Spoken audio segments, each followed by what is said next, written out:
साथियों नमस्कार। यह वीडियो कक्षा 10वीं के विद्यार्थियों के लिए बहुत ही खास है, क्योंकि कक्षा 10वीं के प्रश्न पत्र में हिंदी व्याकरण से संबंधित कुल 11 अंक का प्रश्न पूछा जाता है। इस वीडियो में हम संपूर्ण रूप से हिंदी व्याकरण को पढ़ेंगे ताकि आप परीक्षा में 11 अंक प्राप्त कर सकें। तो देखिए, जो आपको स्क्रीनशॉट दिख रहा है यह मैंने यूपी बोर्ड के आधिकारिक वेबसाइट से डाउनलोड किया है। वहाँ पर उन्होंने आपका सिलेबस पूरा दे दिया है कि हम आपसे क्या पूछेंगे। तो देखिए, जो प्रश्न संख्या 8 आएगा हिंदी के प्रश्न पत्र में, जो प्रश्न संख्या 8 होगा वह हिंदी व्याकरण से संबंधित रहेगा और इसके लिए 11 अंक निर्धारित होंगे।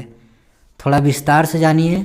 8वां का क में उपसर्ग पूछा जाएगा, और ये जो उपसर्ग दिख रहा है बोर्ड ने क्लियर कर दिया है कि हम आपसे ही उपसर्ग पूछने वाले हैं। तो यही उपसर्ग पूछा जाएगा और इसके लिए 3 अंक निर्धारित हैं। फिर 8वां का ख में प्रत्यय पूछा जाएगा। प्रत्यय भी बता दिया है कि आपसे ही प्रत्यय पूछना है, तो इसके लिए प्रत्यय के लिए 2 अंक निर्धारित हैं। फिर ग में समास पूछा जाएगा, द्वंद्व और द्विगु समास, इसके लिए 2 अंक निर्धारित हैं। फिर तत्सम शब्द, इसके लिए 2 अंक निर्धारित हैं। पर्यायवाची शब्द, इसके लिए भी 2 अंक निर्धारित हैं। इस तरह प्रश्न पत्र का प्रश्न संख्या 8 हिंदी व्याकरण से संबंधित प्रश्न होगा और इसके लिए कुल 11 अंक निर्धारित हैं। तो अब हम विस्तार से पूरा हिंदी व्याकरण इस वीडियो में पढ़ेंगे। अगर आपने वीडियो को शुरू से अंत तक पूरा देख लिया तो हमें आशा है कि आपके 11 अंक कहीं नहीं जाएंगे। तो चलिए देखिए, सबसे पहले 8वां क में उपसर्ग पूछा जाएगा। तो देखिए, सबसे पहले आप जानिए कि उपसर्ग वाला प्रश्न परीक्षा में किस तरह आएगा और आपको हल कैसे करना है। तो देखिए, 8वां का क उपसर्ग प्रश्न इस प्रकार होगा कि निम्नलिखित उपसर्गों में से किन्हीं 3 उपसर्गों की सहायता से 2-2 शब्द का निर्माण करें। इस तरह से विकल्प में उपसर्ग दिया रहेगा। इसमें से किन्हीं 3 उपसर्ग की सहायता से आपको 2-2 शब्दों का निर्माण करना होगा और इसके लिए कुल 3 अंक निर्धारित हैं। तो देखिए आप कैसे करेंगे। सबसे पहले आप जान लीजिए उपसर्ग क्या होता है। उपसर्ग शब्दांश होते हैं। शब्दांश मतलब पूरी तरह से शब्द नहीं होते। जैसे यहाँ देखिए, बोर्ड ने बता दिया है कि हम आपसे ही उपसर्ग पूछेंगे, तो ये उपसर्ग हैं, शब्दांश हैं। ये शब्दांश होते हैं और किसी शब्द के पूर्व में जुड़कर, यानी शब्द के पहले जुड़कर उसके अर्थ को बदल देते हैं। यानी जो ऐसे आपसे उपसर्ग दिया रहेगा इसको आपको किसी शब्द के पहले जोड़ देना होगा। तो देखिए, क्लियर है कि परीक्षा में यही उपसर्ग पूछा जाएगा जो यहाँ पे दिया हुआ है। जैसे अ दे दिया कि अ उपसर्ग की सहायता से 2 शब्द बनाइए, ऑप्शन में अ है। तो आप जान रहे हैं ना, उपसर्ग कि शब्द के पहले जुड़कर अर्थ को बदल देता है। जैसे ज्ञान एक शब्द है, इसके पहले आप अ जोड़ देंगे तो क्या हो जाएगा, अ उपसर्ग के लगने से अज्ञान। काल में अकाल हो जाएगा, विद्या में अविद्या हो जाएगा, विश्वास में अविश्वास हो जाएगा। इसी तरह मान लीजिए अन्न है, अन्न दिया हुआ है, तो आपको देखा के पहले अन लगा दिए, अनदेखा हो गया। कहा के पहले अनकहा, सुना में अनसुना हो गया, बन में अनबन हो गया। फिर अधि उपसर्ग है, तो कार में अधिकार, करण में अधिकरण, पति में अधिपति, सूचना में अधिसूचना। फिर अप दिया है, मान में अपमान, यश में अपयश, रहण में अपहरण, वाद में अपवाद। फिर जैसे मान दी अनु दिया है, तो मान में अनुमान, वाद में अनुवाद हो गया, ग्रह में अनुग्रह, सार में अनुसार। फिर उप है, कार में उपकार हो जाएगा, योग में उपयोग, स्थित में उपस्थित, चार में उपचार हो गया। और देख लीजिए, योग में सह उपसर्ग है, तो योग में सहयोग, चर में सहचर, पाठी में सहपाठी, भागी में सहभागी हो जाएगा। फिर निर दिया है, निर यहाँ हलंत रहेगा। जैसे देश में निर्देश हो गया, वाह में निर्वाह, भर में निर्भर, जीव में न्यू निर्जीव हो जाएगा। फिर अभी है, यान में अभी अभियान, नौ में अभी अभिनव, वादन में अभी अभिवादन, साप में अभी अभिशाप। फिर परि दिया है तो वार में परि परिवार हो जाएगा, वाहन में परि परिवहन, क्षण में परि परिक्षण हो जाएगा, माप में परि परिमाप हो जाएगा। फिर सु उपसर्ग है, प्रसिद्ध में सु उपसर्ग ला दिए, सुप्रसिद्ध हो गया। कन्या में सु सुकन्या, पुत्र में सु सुपुत्र, कर्म में सु सुकर्म हो जाएगा। तो इसी तरह से यही वाले उपसर्ग, इन्हीं में से कोई उपसर्ग आपके प्रश्न पत्र में पूछा जाएगा और इन्हीं की सहायता से इस तरह आपको दो दो शब्दों का निर्माण कर देना होगा, किन्हीं 3 उपसर्ग की सहायता से, और आपको 3 अंक पूरा प्राप्त होंगे। तो उपसर्ग समझ गए आप, किस तरह से प्रश्न आएगा और आपको किस तरह से हल करना है। अब देख लीजिए प्रत्यय, जो 8वां का ख होगा, क में उपसर्ग 3 नंबर का और 8वां का ख में प्रत्यय पूछा जाएगा 2 नंबर का। तो प्रत्यय वाला प्रश्न इस प्रकार होगा कि निम्नलिखित प्रत्ययों में से किन्हीं 2 प्रत्यय की सहायता से 2-2 शब्दों का निर्माण कीजिए। इस तरह प्रत्यय दिया रहेगा, इसकी सहायता से आपको 2-2 शब्द का निर्माण करना होगा और इसके लिए कुल 2 अंक निर्धारित हैं। तो आप जान लीजिए प्रत्यय, प्रत्यय क्या होता है? शब्द के अंत में जुड़कर उसके अर्थ में विशेषता उत्पन्न कर देते हैं। उपसर्ग की तरह प्रत्यय भी शब्दांश होते हैं। जैसे यहाँ देखिए प्रत्यय दिया हुआ है, ये शब्दांश हैं, लेकिन जहाँ उपसर्ग शब्द के पहले जुड़ता था वहीं प्रत्यय शब्द के अंत में जुड़ेगा और जुड़कर विशेषता उत्पन्न कर देगा शब्द में। तो देखिए यहाँ पे आई, त्व, तापन, वा, हट, वट, यही प्रत्यय है, यही परीक्षा में आने वाले हैं। आप इसको तैयार कर लीजिएगा। तो देखिए प्रत्यय शब्द के अंत में आपको जोड़ना है। जैसे आई दे दिया तो पढ़ में आई पढ़ाई हो जाएगा, लिख में आई लिखाई हो जाएगा, कम में आई कमाई, बुन में आई बुनाई हो जाएगा। तो वह है गुरु में तो वह गुरुत्व, प्रभु में तो वह प्रभुत्व हो जाएगा, मह में तो वह महत्व हो जाएगा, घन में तो वह घनत्व हो जाएगा।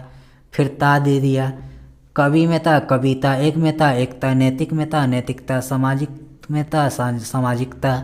फिर पन है, बच में पन बचपन, लड़क में पन लड़कपन, पागल में पन पागलपन, दीवाना में पन दीवानापन हो जाएगा। फिर आवा दिया है, पहन में आवा पहनावा, दिखा में आवा दिखावा, सजा में आवा सजावा हो जाएगा।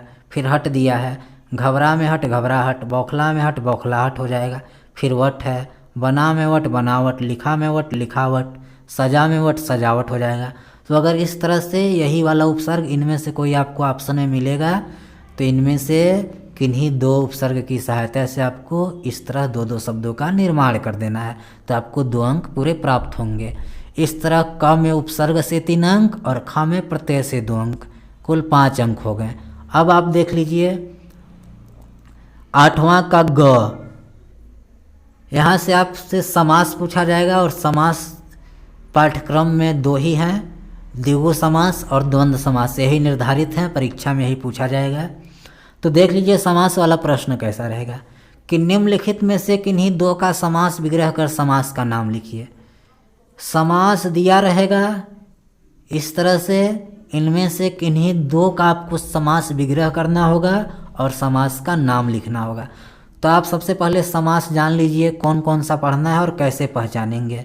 तो देखिए सबसे पहले द्विगु समास। द्विगु समास की पहचान आपको कैसे करना है? 2 ही समास पढ़ना है, द्विगु और द्वंद्व। तो द्विगु समास पूर्व पद संख्यावाची होगा और उत्तर पद प्रधान होगा। समझ गए ना? जैसे पंचवटी, इसमें 2 पद हैं, 2 शब्द हैं, पंच और वटी। त्रिशूल, इसमें भी 2 पद हैं, त्रि और शूल। चौराहा में भी 2 पद हैं, चौ और राह। कहने पूर्व पद, जो पहले वाला पद रहेगा वो पूर्व पद कहलाएगा।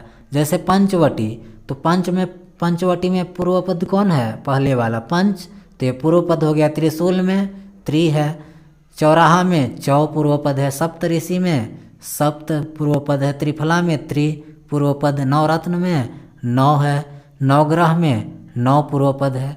तो पूर्व पद संख्यावाची, द्विगु समास में पूर्व पद होगा वह संख्यावाची होगा। संख्यावाची का मतलब संख्या व्यक्त करेगा और उत्तर वाला यानी बाद वाला प्रधान मुख्य होगा। जैसे पंचवटी, तो पंचवटी में पंचवटी 5 वटों का समूह, तो पंच का मतलब 5, पूर्व पद यहाँ पंच संख्या है ना, संख्यावाची। त्रिशूल में देखिए त्रि का मतलब 3, पहले वाला पद संख्यावाची है। चौराहा में भी चौ, पूर्व वाला पद संख्यावाची है। सप्तऋषि में भी, सप्तर्षि में भी पूर्व पद सप्त संख्यावाची है। त्रिफला में त्रि पूर्व पद संख्यावाची है। नवरत्न में 9 भी संख्यावाची है। नवग्रह में यहाँ भी 9 संख्यावाची है। यदि द्विगु समास की पहचान के लिए आप देखेंगे कि जो पहले वाला पद रहेगा वह संख्यावाची रहेगा और उत्तर प्रधान रहेगा। तो अगर मान लीजिए दे दिया पंचवटी, त्रिशूल, चौराहा, सप्तऋषि, त्रिफला, नवरत्न, नवग्रह, इनमें से इनका समास विग्रह करके समास का नाम लिखिए। तो देखिए आप सबसे पहले समस्त पद डालेंगे, फिर बीच में समास विग्रह, फिर समास का नाम। जैसे पंचवटी का करना है तो पंचवटी यानी 5 वटों का समूह, समास का नाम द्विगु समास। क्यों द्विगु समास? क्योंकि पहले वाला पद संख्यावाची और बाद वाला प्रधान है। इसी तरह त्रिशूल दे दिया तो आप समास विग्रह करेंगे, यानी अलग अलग, पूरे पद को अलग अलग करना ही समास विग्रह। त्रिशूल दे दिया तो 3 शूलों का समूह, समास का नाम द्विगु समास। चौराहा दे दिया तो 4 राहों का केंद्र, द्विगु समास। सप्तर्षि दे दिया तो 7 ऋषियों का समूह, द्विगु समास। त्रिफला दे दिया तो इसका समास विग्रह 3 फलों का समूह, द्विगु समास। नवरत्न दे दिया तो 9 रत्नों का समूह, द्विगु समास। नवग्रह दे दिया 9 ग्रहों का समूह, समास का नाम द्विगु समास। तो इस तरह से आप द्विगु समास को पहचान लीजिएगा कि पूर्व पद संख्यावाची और बाद वाला प्रधान रहेगा। तो इसी तरह से आपको समास विग्रह करके समास का नाम लिख देना है। अब जानिए द्वंद्व समास। द्वंद्व समास क्या होता है? दोनों पद प्रधान, यानी दोनों पद प्रधान रहेंगे। पदों के बीच योजक चिन्ह, योजक चिन्ह ऐसे होता है जो 2 पदों को जोड़ने का काम करता है। या समास विग्रह करने पर पदों के बीच में और आए तो वहाँ पर क्या होगा? द्वंद्व समास। जैसे राजा रानी, इसमें दोनों पद प्रधान हैं, पदों के बीच योजक चिन्ह यहाँ दिख रहा है। विग्रह करने पर पदों के बीच और आएगा। जैसे राजा रानी, इसका समास विग्रह करेंगे तो क्या होगा? राजा और रानी। समास का नाम क्या हो जाएगा? द्वंद्व समास।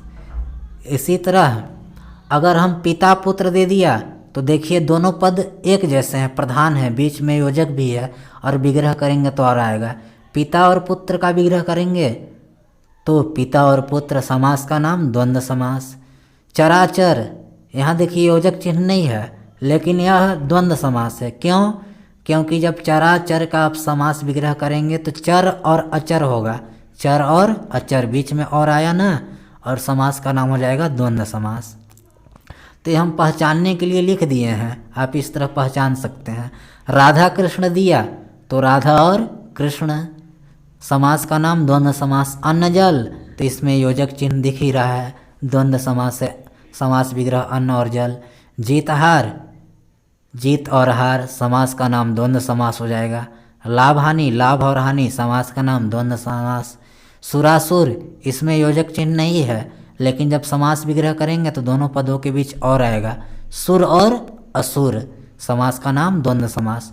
तो इस प्रकार आप द्विगु और द्वंद्व समास को पहचान सकते हैं। द्विगु समास में पूर्व पद संख्यावाची, उत्तर वाला प्रधान होगा, और द्वंद्व समास में दोनों पद एक जैसे होंगे, जैसे ये सब देख रहे हैं, और दोनों के पदों के बीच आपको योजक चिन्ह देखने को मिल जाएगा। या फिर जब समास विग्रह करेंगे तो दोनों पदों के बीच में और आएगा। तो समझ गए होंगे। अब जानिए तत्सम। तो जैसा कि उपसर्ग से 3 नंबर, प्रत्यय से 2 नंबर 5 नंबर हो गया, समास से 2 नंबर 7 नंबर हो गया, अब 2 नंबर तत्सम से पूछा जाएगा। 8वां के क में उपसर्ग, ख में प्रत्यय, ग में समास, और 8वां का घ में तत्सम पूछा जाएगा। तत्सम और तद्भव, देखिए कुल मिलाकर आप इतना जान जाइए कि यहाँ पे हिंदी तद्भव दिया रहेगा, तद्भव यानी हिंदी, और आपका उसको तत्सम लिखना होगा। तत्सम यानी उसका संस्कृत रूप लिखना होगा। जैसे आम दे दिया तो आप इसका लिखेंगे आम्र। यहाँ पर कुछ महत्वपूर्ण तत्सम है, आप याद कर लीजिएगा। आम का पूछ दिया तो इसका तत्सम यानी संस्कृत आम्र हो जाएगा। अदरक का आद्रक हो जाएगा। आग का अग्नि हो जाएगा। भाप का वाष्प हो जाएगा। दूध का दुग्ध हो जाएगा। दही का दधी हो जाएगा। घी का घृत हो जाएगा। खीर का क्षीर हो जाएगा। आंसू का अश्रु। गांव का ग्राम। घोड़ा का घोटक। नाक का नासिका। माथा का मस्तक। कान का कर्ण। आँख का अछी। दांत का दंत। हाथ का हस्त। काम का कर्म। घर का गृह। आंसू का अश्रु। पुस्तक का पोथी। कुआं का कूप। धुआं का धूम्र। अब वीडियो लंबा हो जा रहा है। अब आपके लिए हम तत्सम और पर्यायवाची के लिए एक डिस्क्रिप्शन में लिंक डाल दे रहे हैं। अगर आपने उस वीडियो को देख लिया तो आपके लिए कक्षा 10वीं के प्रश्न पत्र में प्रश्न संख्या 8 से 11 अंक निश्चित रूप से प्राप्त होंगे। डिस्क्रिप्शन में लिंक दे देता हूँ, वहाँ से और तत्सम के विषय में और पर्यायवाची के विषय में पढ़ लीजिएगा। वीडियो देख